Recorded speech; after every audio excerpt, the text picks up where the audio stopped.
Started, guys. So I'll start by telling you that I lied to you, as always. We're actually going to skip chapter 6 from now. We're going to go directly to 7, and then we are going to come back to 6, just because your lab this week is on chapter 7 material. So it's okay. We'll survive. Fortunately, kind of chapter 6 and 7 don't have anything to do with each other whatsoever, so there's nothing that's going to be covered in that chapter that would be necessary here anyway. So, lucky us. Cool. So, we are going to talk about gases today, which is part of chapter 7. Alright, let's see what Zoe's got to say. Oh no. Okay, I'm going to go ahead and restart then, as always, and we'll see if things get better.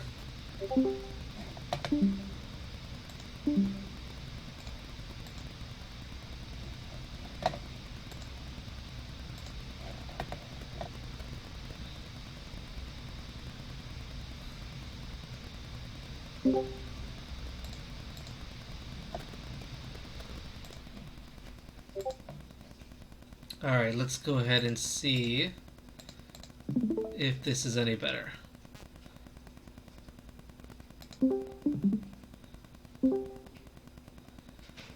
Someone go ahead and let me know it is working. Okay, that's good. Yeah, it's okay. At least this is a quick fix, so if something doesn't work, it's easy to fix. So cool. Awesome. Okay, I'll give everyone a few seconds. I mean, I'll just keep talking because I'm not going to be writing anything. So let's actually start by reviewing what gases are and how they're different from liquids and solids. So who can tell me something about gases?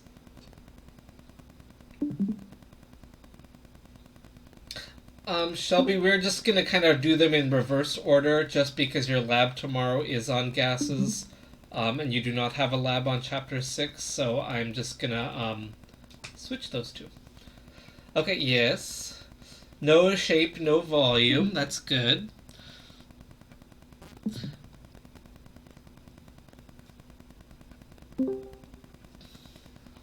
Particles move freely. Seville, I'm not going to go ahead and say very unreactive. Noble gases are definitely unreactive, but certain other ones like chlorine gas or fluorine can be quite reactive and dangerous. So some gases are unreactive, some are. Yeah. So particles are moving freely. And they're loose. I'm going to just see that means like not dense. Just for scientific reasons. Okay, that seems like we got a pretty good idea. So, we remember that solids and liquids don't necessarily have these properties. There was one more here that I want to talk about, which is the compressibility. So we can compress gases to a great extent because they don't have a defined volume. As long as we can keep filling a particular container with a gas, that gas will get more and more compressed, and that is something that we can do. So you've seen, maybe on the freeway or whatever, trucks driving by that say, refrigerated liquid, it's propane or it's hydrogen or helium or whatever, or nitrogen. Those normally would exist as gases if they were floating around in normal atmospheric conditions. But when they are compressed, we can store quite a bit of them together. Because gases normally are super far apart, there's a lot of empty space. And so if we just keep throwing in gas molecules, we can start filling up that empty space. So that's why these gases are compressible. All right, let's see what Rob's going to say. Has the stream stopped working again? Right now, just gas. Yeah. So, liquids and solids are going to be more of Chapter 6 stuff. Gases are going to be Chapter 7. Okay, so that's pretty cool. So, I'm just going to update this one that says no volume. I want it to say if not contained. Okay, because if we put it into a container, we can know its volume. just because it would match the volume of whatever container it's in. Yeah, gases can fill any container you want them to. So, this, if I were to seal this soda can, the gas that is on top of this would just take the shape that's somewhat cylindrical. Yeah, so it's not really defined. So, that's kind of what we're going for with that. Let's see, Josh is typing something. I'm still hearing a lot of people, going in and out of the stream. Is anybody having difficulty with it? Out of curiosity? Yes, Josh, I am.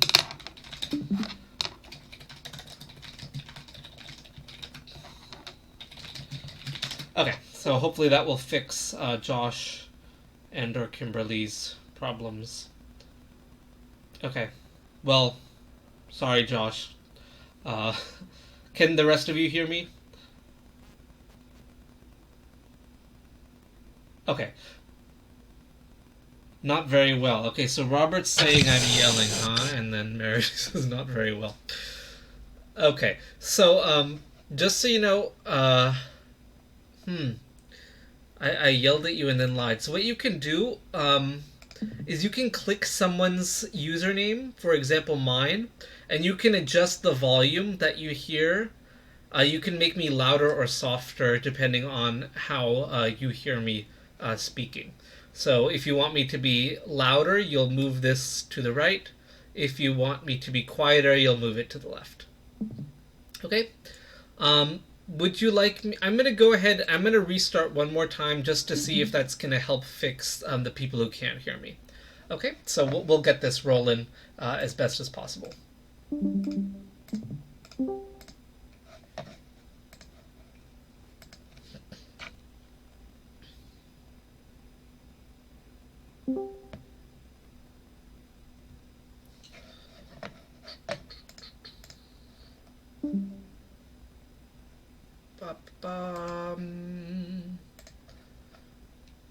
Alrighty.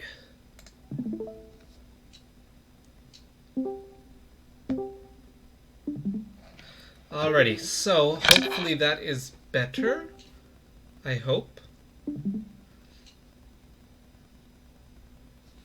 Oh, and then I disconnected this. Well, we'll get that loading. Okay, could Josh or Regina or anybody else hear me now? Okay, it's better? That's good. Yeah, sometimes that's all it takes is just a, one little quick fix. So, go figure. Okay, well, as long as you guys can kind of hear me, that's okay. So let me go ahead and reconnect the tablet so we can continue. So last time we did, Kimberly, you still can't hear. Let's see if Regina can.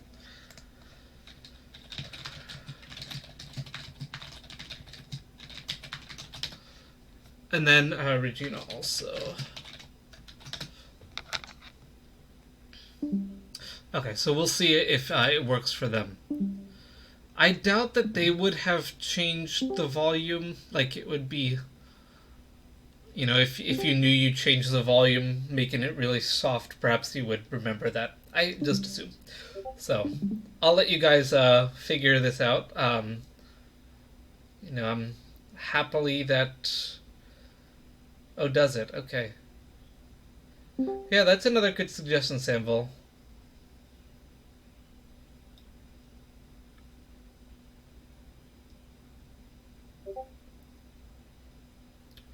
Alrighty. Well, thankfully, since I am recording this, should be okay. We'll bypass any technical errors that we have here. Unfortunately, as we know, no system is completely free of errors. Alrighty, so there are 4 things that we can talk about when we discuss gases, 4 properties, okay? These properties are what we're going to use to quantify the gas. which will allow us to do all our favorite calculations with them. And so, yes, we will finally be back in calculation mode today, and we'll do lots of sig figs. So I know you guys have missed those. You've finally started getting over your nightmares about sig figs, but they're back. So there are 4 things we can talk about. One of them is temperature. Do we remember what temperature was, chemistry speaking, besides just how hot it is?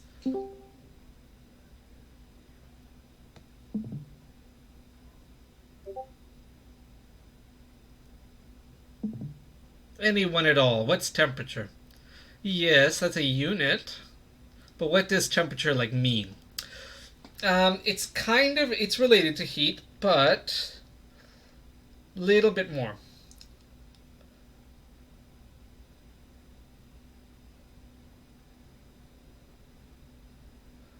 Let's see who's got the right answer today. Got fancy words. Okay, I'll go with Marissa's answer. That's kind of the closest to what I'm going for. Remember that temperature is just the average speed of particles.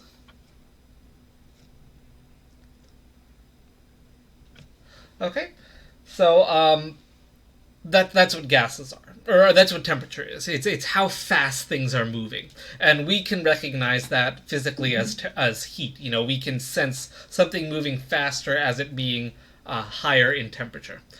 So okay, well now you do. So I think this is something we did on the very first day or something. So it's been a very long time, and we've all got, dealing with the crisis and everything. We're definitely excused for forgetting.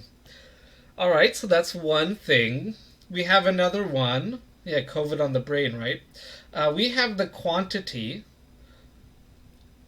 of particles. This is another thing we talk about when we're describing a gas. And that's just typically done by using the moles. So if you remember, moles were just a nice way for us to basically talk about good or usable quantities of substance.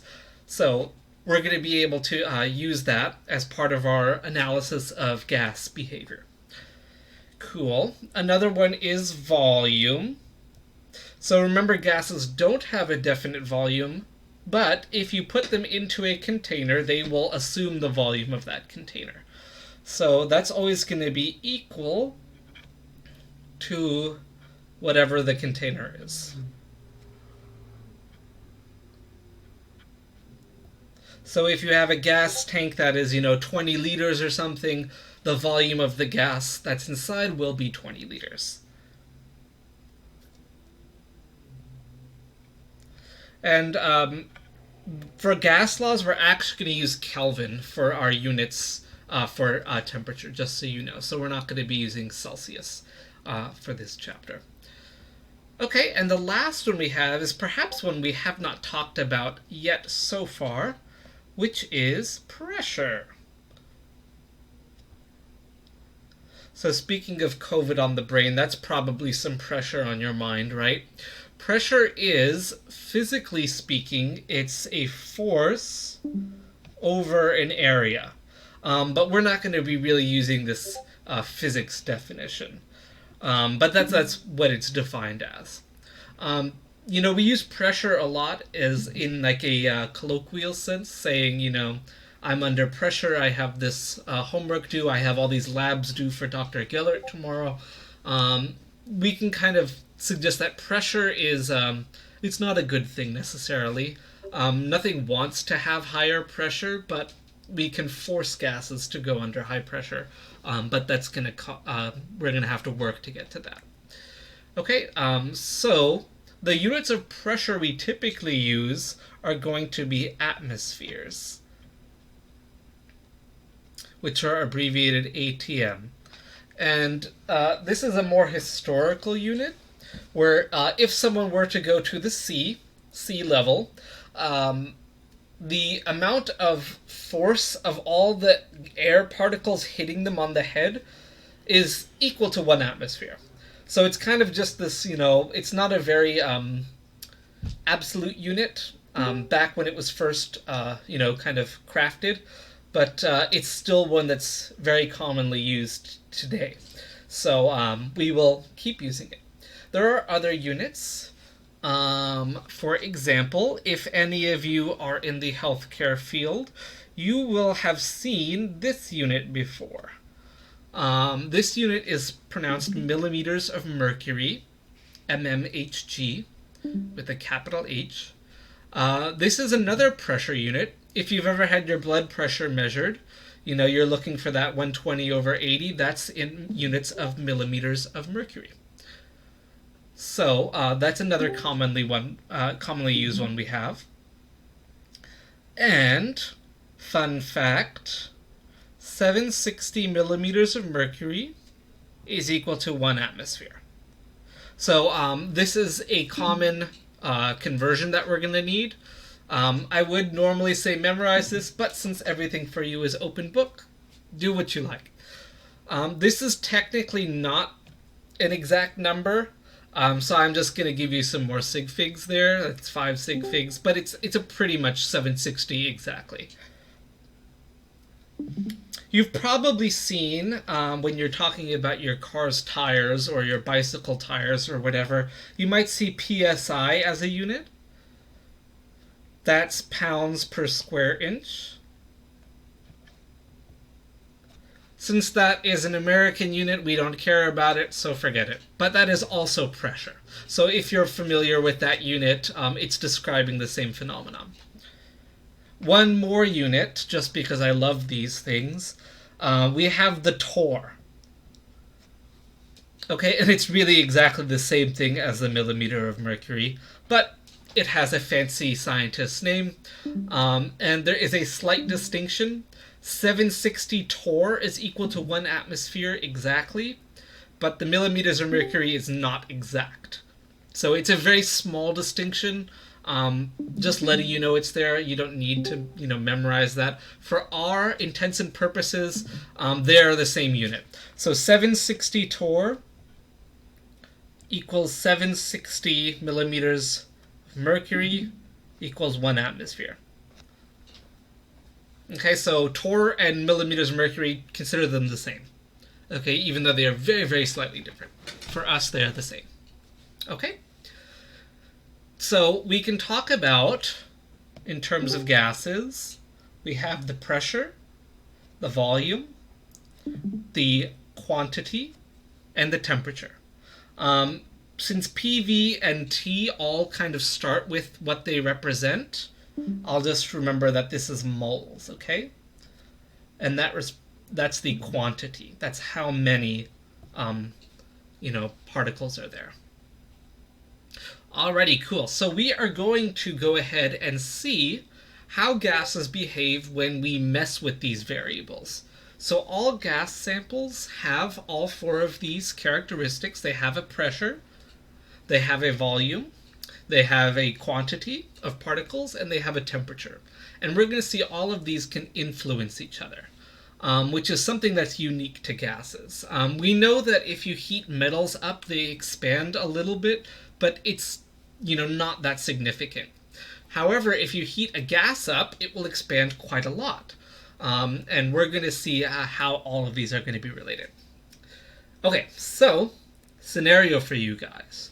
All right, you have just gone to the grocery store. I guess this would work better pre-COVID, but you have gone to the grocery store to pick up your groceries that you had them put into your trunk because you did that service beforehand. So you drove home. Let's say you live in an apartment and there's not really any close spots on the street, so you had to park really far away. Okay? And you now have to take all those grocery bags from your car to your kitchen. All right? So I want us to think about how we can get those groceries to the kitchen faster. So, illustration time. Get ready for my beautiful drawings. There's the car. Here's the house. There's the doorknob. There it is. And of course, we have a chimney which is smoking because the summers are not hot enough here in California. Cool. Okay, and then here's one of us will be in blue. And I've got one bag of groceries, which looks suspiciously like a purse. And I am going to take that to my kitchen. All right, I have quite a bit more bags of groceries in the car, but I'm doing this leisurely. I'm just taking one bag over to the house. So, how can I bring those groceries in faster? Any ideas?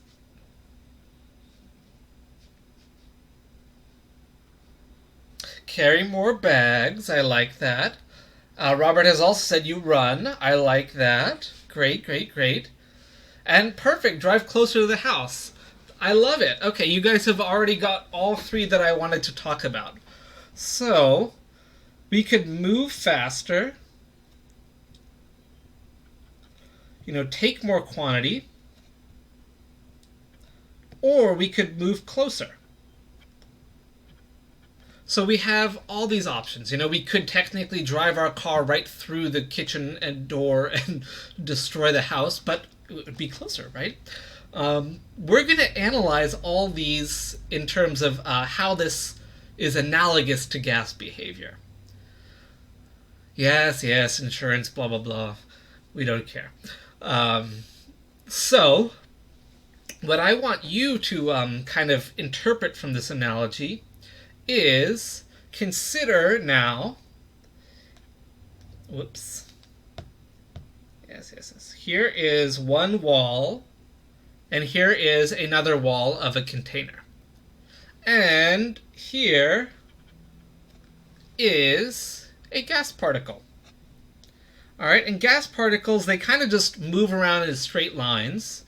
So we're going to say that this gas particle is going to go just in that right direction, and it's going to hit that other wall. It's going to bounce back, and then it's going to hit the wall on the left, and then it's going to bounce back and hit the wall on the right, and just going to keep going back and forth. All right, that's going to be like us going from our car to our kitchen. Yeah, it's kind of like Pong. All right, and we're going to see that every time that particle hits the wall, that's what's creating pressure. Okay, so when gas molecules hit the sides of their container, they collide with the container, that's what's exerting pressure. So right now there are, quintillions and quintillions and quintillions of nitrogen and oxygen molecules that are just bouncing off your head.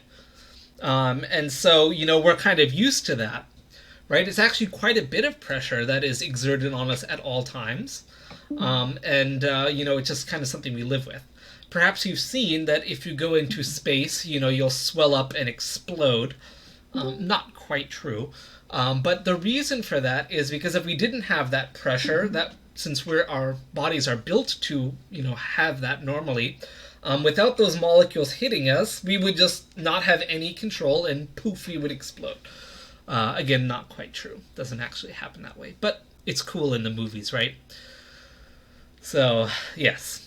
Anyways, so how fast this ball hits the wall, how often the ball hits the wall, that's how much pressure. This thing is going like a nuclear plant, huh? Not sure I quite get that. Joke over my head. You can explain if you like, or I can continue. So, let's say moving faster. Which one of those do we think this is related to? Is that going to be the volume, the temperature, or the quantity, the moles? Yeah, that's temperature, right. So, if we move faster from our car to our kitchen, are we going to basically kind of, or if this ball is moving faster, is it going to hit the walls more often or less often? More often, yeah, exactly. The faster it moves,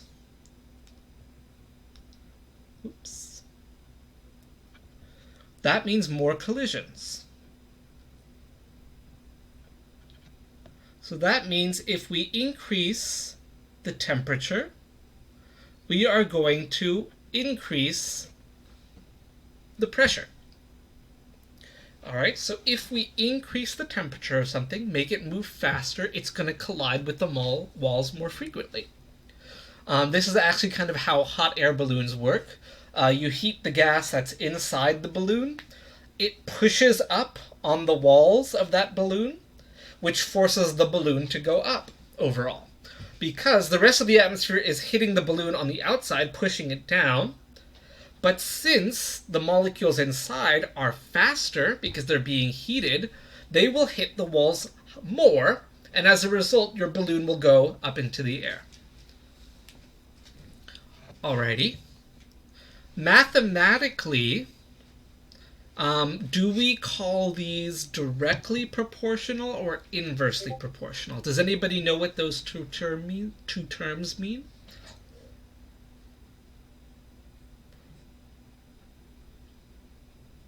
Yeah, these are directly proportional. So that means whatever happens to one of them, the same thing will happen to the other. Mathematically, we write this as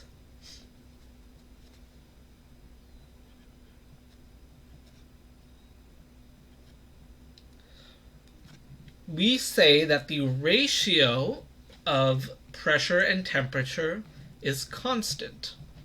All right, I know that's kind of vague. That means if pressure goes up, because this number has to stay the same, the temperature also has to go up.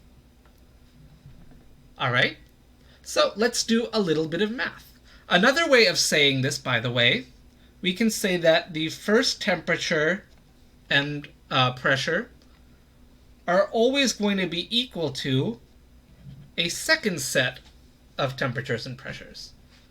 Okay, these ones have to be equivalent to each other. So if we take a gas at a certain pressure or temperature and we change that, we can predict what's going to happen with the other one. So let's give that a shot. Let's say I have a gas with 1.25 atmospheres at, let's say, 250 Kelvin.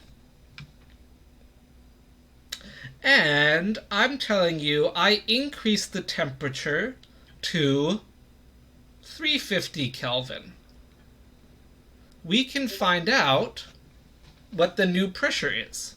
Excuse me, let me write that in atmospheres. By using this formula. So, we can just plug in the numbers. With that first number, 1.25 atmospheres, is that going to be... Gosh, Shelby, you're too fast. Is that going to be a pressure or a temperature?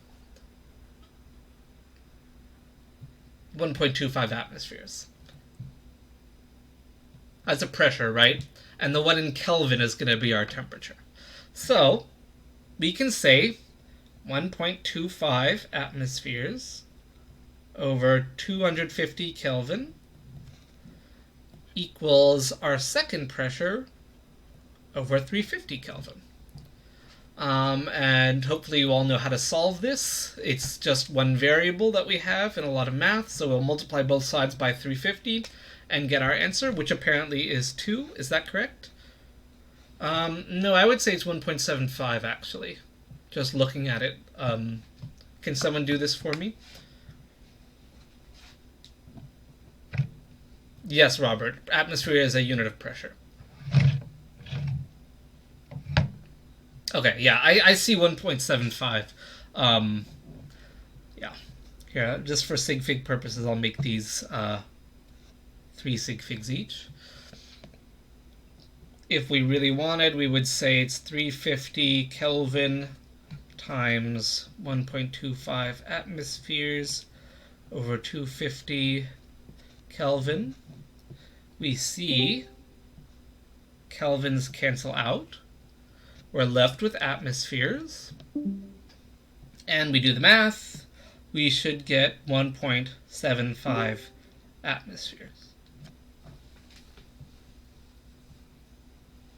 All right, so this is really all the math that's going to happen in this chapter. It's just fractions, basically. It's just saying that it's the second pressure. We have the first pressure and the second pressure. Same thing with temperature. We have the first temperature and the second temperature. All right, it doesn't matter which one you label as which. We could have said 1.25 is P2, as long as we have the pairs together. So as long as we have 1.25 with 250, that's what we care about. Okay? Cool. So, let's now talk about, how about volume? Let's see how pressure and volume are related. So if we go back up to our analogy here, which one of these is related to volume? We already saw moving faster. This one was temperature. Which one of these would be related to volume? Would it be taking more bags with us or moving closer to the house? Moving closer, right. Alrighty, so let's consider, we've got again our ball moving, and we're going to now move it closer. We're going to move that wall in closer. So these gas molecules are moving around. Which one is going to hit the walls more frequently?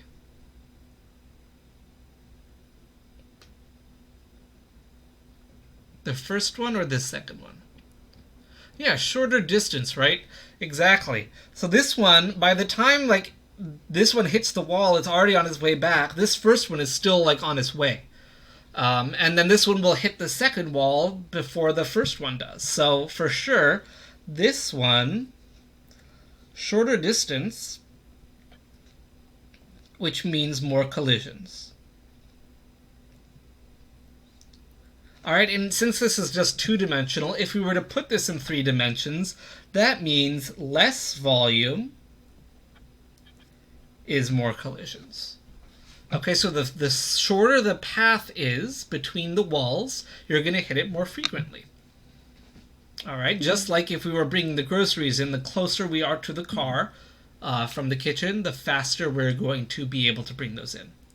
Okay, the more often we're going to get to the car and the kitchen. Alrighty. So let's see what Tiffany's got to say here. Indeed, these are inversely proportional.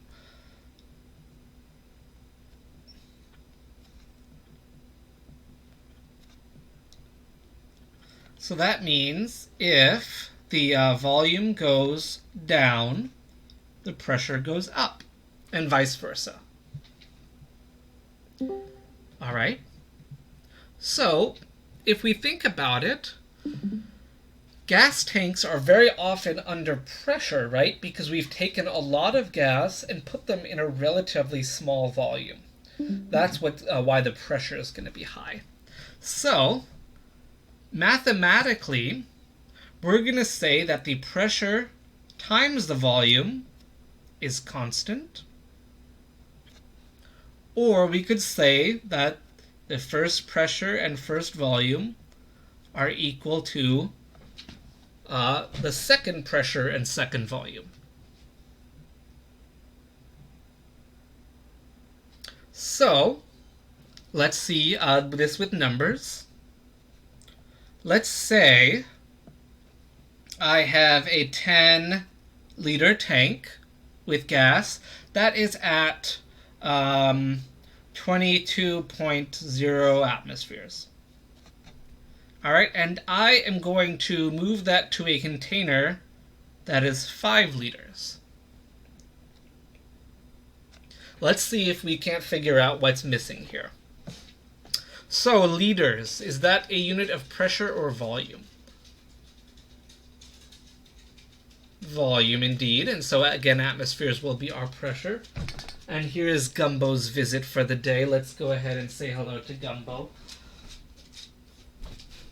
All right, here he is. He's come again looking for snacks. He heard we were talking about groceries, bringing them in, so he got very excited. and has now come in to look for them. So there's our gumbo for the day. Hi, sweetheart. Yes, good boy. Here, we'll give him a little treat. How about that? Come on, Gumbo. Yes, yes, yes. Gumbo is so happy now. He gets to eat. Okay, off he goes. So, let's go ahead and do the math.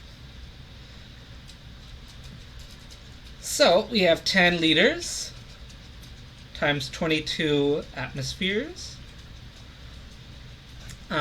which is going to be equal to pressure 2 times 5 liters. I'll make that an X so you can see it.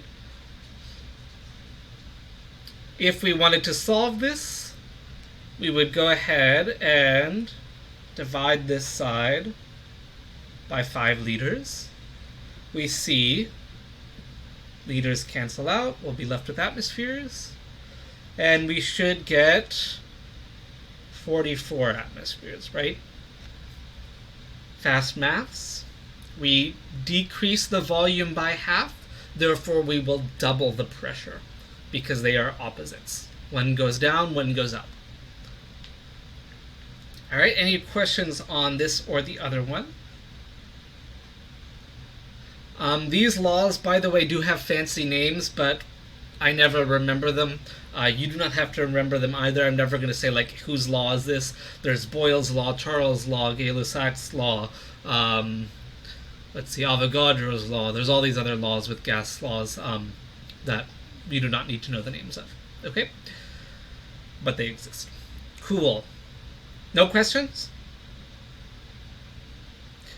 Alrighty.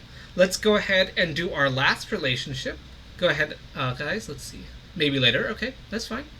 Yeah, this stuff, thankfully the gas laws is actually a fairly easy chapter. It's just simple algebra. ARPAN, I mean, I hope not. I think it's quite silly to make people memorize names. That would just depend on your teacher. So, for me, knowing that a certain law is called Boyle's law does not help you understand the concept at all. So, I do not see the purpose in memorizing that, but, you know, I am not the supreme leader of chemistry, so... Okay, cool. So our last one we have is taking more bags, right? And that's going to be the quantity, which is our moles. Alrighty. So here are our things again. We're just going to be doing this.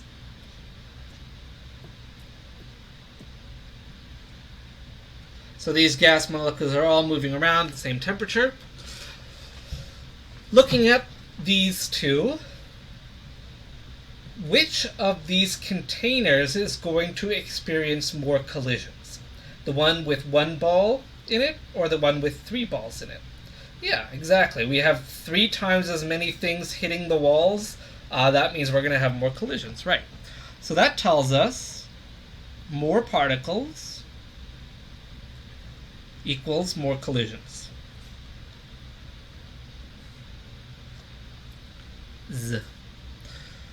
Alrighty. And, you know, you can kind of think about that. If you're in this crowded area, you know, it's a concert or something, it's very crowded. I guess I can't really say this because, again, COVID, there are no concerts. But if we think back to our past lives, if we remember what concerts were, you know, you would bump into people if a lot of people were there, right? But if you're walking alone through the park, you're not going to run into anyone. You know, it's just kind of the more people are around you, the more likely you are to collide with them. Okay, so more particles equals more collisions.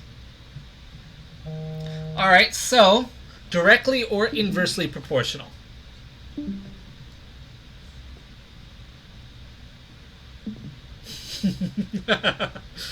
That's an anomalous thing, Zoe. We're going to pretend that doesn't exist.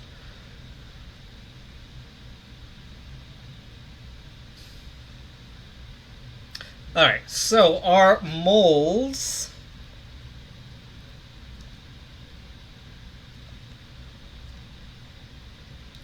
directly or inversely proportional to pressure?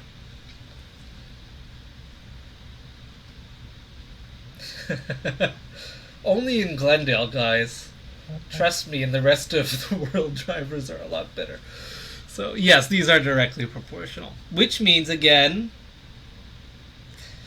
we're going to have the ratio be constant, which tells us that the pressure divided by the moles will equal another pressure divided by another moles. Alrighty, so more moles go up, pressure goes up. Okay, cool. Let's see, what numbers shall we use today? How about we have 500 atmospheres of gas, and that corresponds to 36.6 moles. And I'm going to add more gas to this container until the pressure is 625 atmospheres. We can figure out what the moles will be. How much gas did I have to add in order to get this up to 625 atmospheres? Alright, we can do that. We know that atmospheres was pressure. That one is divided by moles. Oops.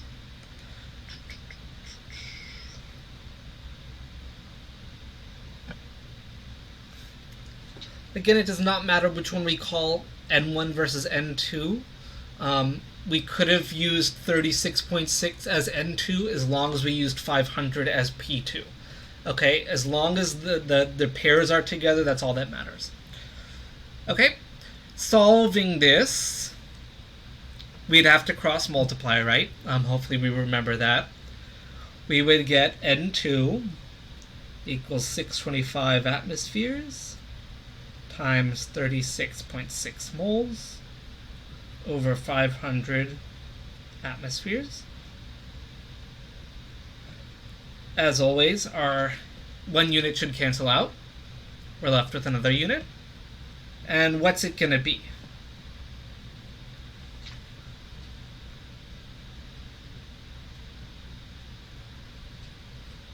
Okay. Aha, I like it.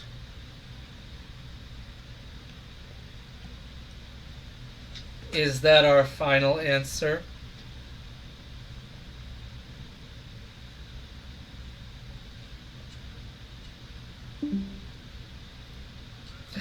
Yes.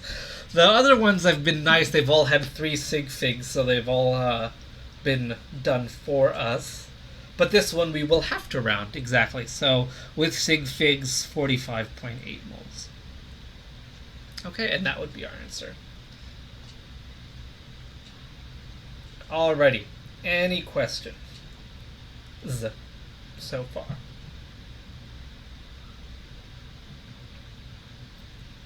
Alrighty. In that case, we're going to make this a whole lot easier on you guys, because we saw these 3 relationships.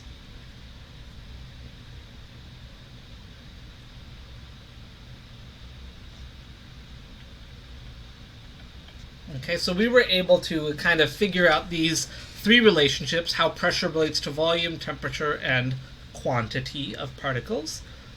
And so we can actually just kind of put those all together. We can see that the volume is multiplied by the pressure, but the temperature and the moles are divided, right? They're directly proportional. We could say this whole thing is equal to a constant, which we will call R for some reason. And just eliminating this fraction, we will see, and just moving things around, this is a very useful equation for us. Okay, it is going to be how we're going to deal with all of these gas problems. Okay, I'm just rearranging this. It's all multiplied together, so it does not matter which order you put them in. But this is typically what's written. regulatory. Why not?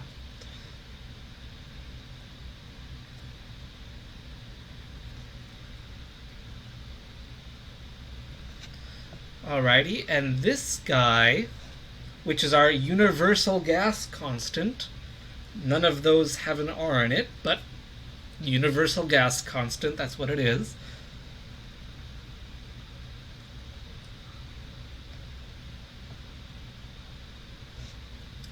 That is equal to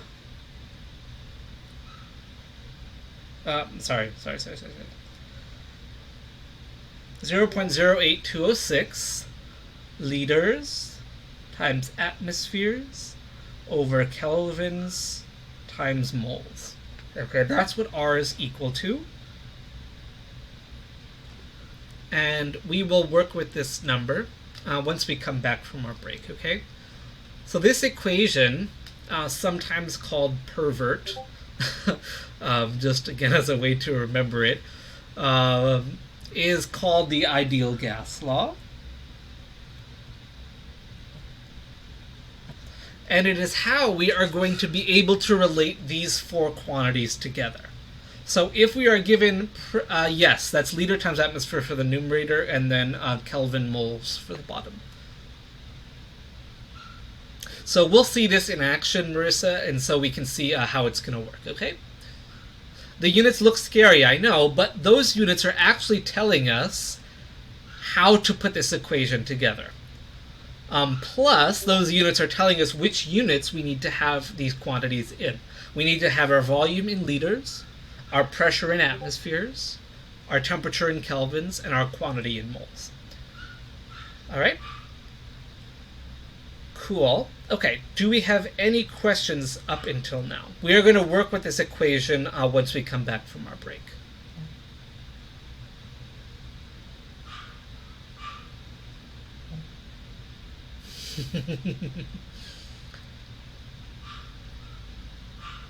Well, that's the idea, where we're just combining simple things. We're never going to calculate R necessarily, Marissa. We could, but R is this. It's a constant. It's a number. It's well established. We'll see how this works. So we'll see how that's going to work after the break. Okay.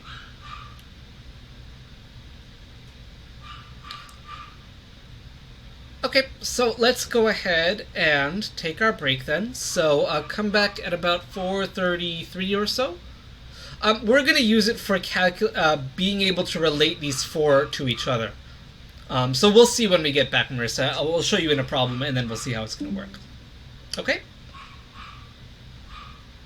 All right. I will go ahead and save our video.